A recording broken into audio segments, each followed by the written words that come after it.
Okay, nak cari titik tengah. Buka lebih pada separuh kan. Tanda kiri satu, kanan satu. Okay, dengan bukaan yang sama saiz. Letak kat P pula jarum. Satu kat sini. Tanda satu kat sini. Jadi dapat titik tengah dia. Ni ikutlah kamu nak tanda saja ke titik tengah ataupun nak garis boleh. Kalau macam saya, contoh dia lah, saya tak mahu nak garis terus, saya tandakan saja titik tengah kat sini. Okey. Saya tandakan titik tengah PS kat situ. Okey, kemudian ambil jari dia. Jari. Kita buatlah satu bulatan. Buat bulatan.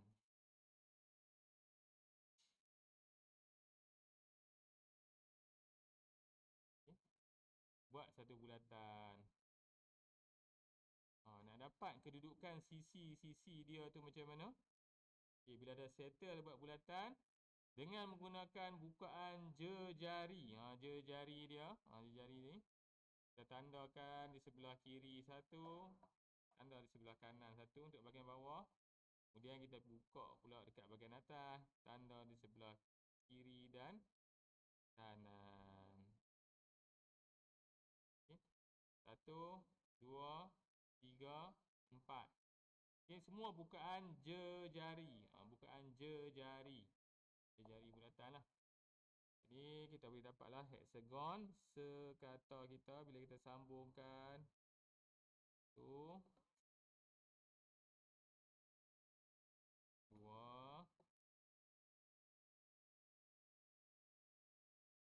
3 4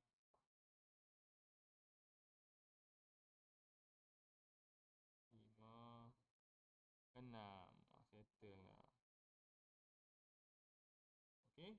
Yang ni dimasukkan dengan jarak menyerong sudut.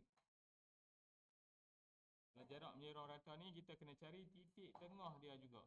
Cari titik tengah garisan. So kita cari titik tengah garisan AB ni. Kita buka habis separuh kan.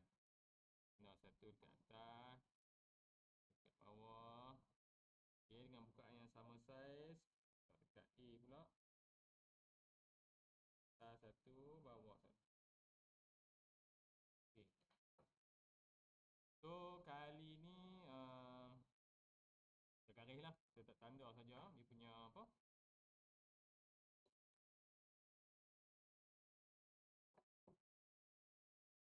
Ini saya garis. Okay. Inilah. Ataupun kita bahagi dua AB lah. Senang kita bahagi dua AB. Okay. Dah dapat tu. Kita akan gunakan set square yang bersudut 30 darjah. Bila kita dah buat garisan penengah atau garisan pembahagi AB, kita akan gunakan set square yang bersudut 30 darjah. Jadi kita akan gariskan sudut 30 lah. Garis satu. Kanan satu. Kemudian pusing sebelah kiri satu.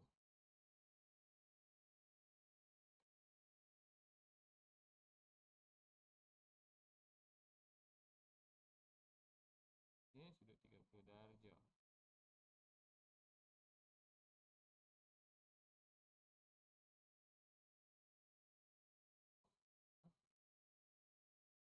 Ini sudut 30.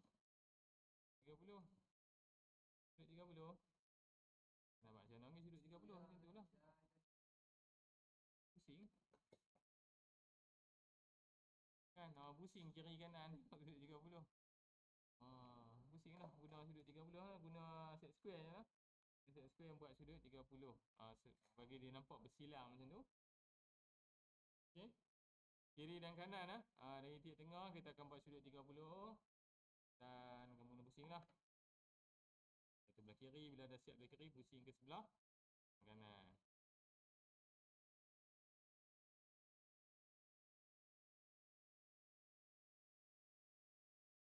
Ni yang kecil ni. Yang kecil ni. Kan ada dua kan. Besar. Yang ni 45. Ini 45.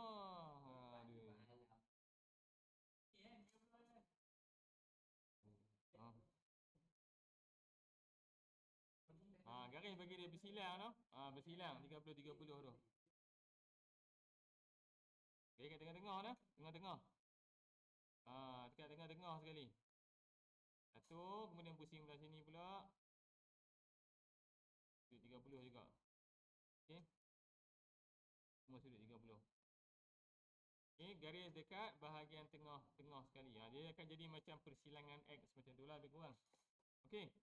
Okey, bila dah dapat macam ni, kita nak dapatkan sisi di sebelah kiri dan kanan untuk hexagon ni, apa yang perlu kita buat? Okey, dekat A dengan B ya.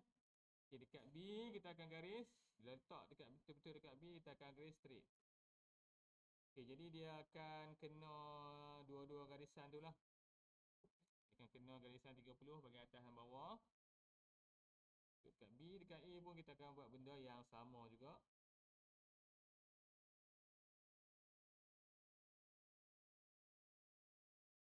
Okey. Dekat B, letak dekat B, garisan lurus, kita akan garis straight ke atas. Dia akan kenalah dua-dua garisan sudut 30 atas dan bawah. Begitu juga dekat A. Kita akan dapat buat benda yang sama juga, garis atas dan bawah.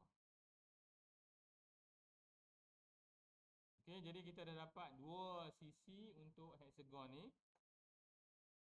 Seterusnya,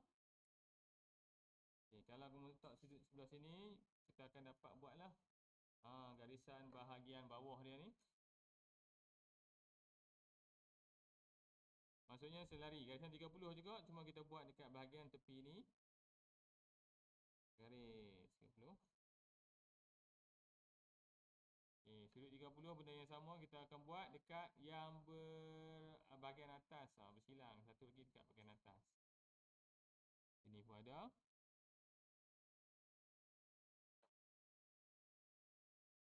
Okay, ini dekat bawah. Dan benda yang sama kita buat dekat bahagian atas, bertentangan, bersilangan lah. Atas lagi satu. Okay, ini untuk bahagian bawah dengan atas.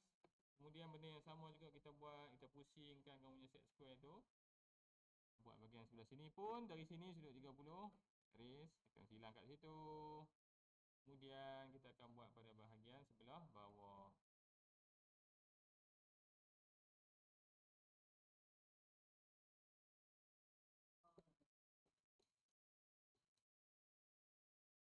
Oh, sudut 30.